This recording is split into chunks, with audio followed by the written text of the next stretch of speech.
Daniel 2:25b begins with, and thus he said to him, which we have seen before, but we don't want to lose track of who are the hymns. Okay, so there's the to him. Daniel's standing before the king, and this is Arioch. And so Arioch is now speaking to the king. Next up, we have the relative marker, which we might be tempted to say means that, but this is not introducing indirect speech. This is Arioch directly speaking to the king, which we'll see here in a moment.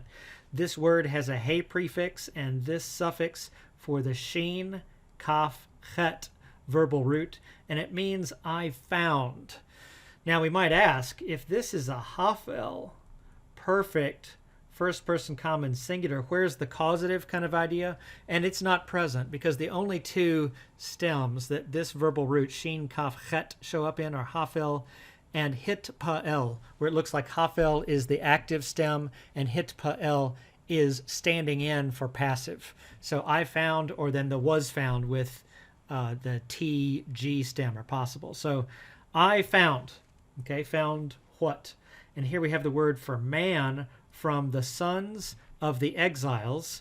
And then the next use of the D relative clause marker, it looks like it's breaking up what would have been a construct, Yehud, that is going to bring us up to the Zakef Katon. So it's from the sons of the exiles of Judah.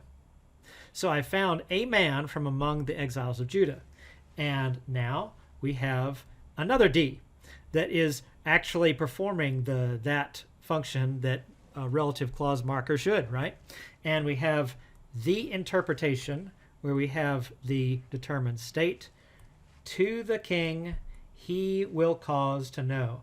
That's the hafel imperfect third person masculine singular. And we know it's imperfect, of course, because of that yod prefix. And keeping in mind it hasn't happened yet, we should be open to a modal interpretation. He can cause to know. So this is great. One thing that's interesting in resolving this tension about the wise man not being able to tell the dream is that Arioch says he's making this claim, right? He has found a man. Well, he didn't find anybody. Daniel found him. So this is Arioch taking credit. Thus he said to him, I have found a man from the sons of the exiles of Judah who can make known to the king the interpretation.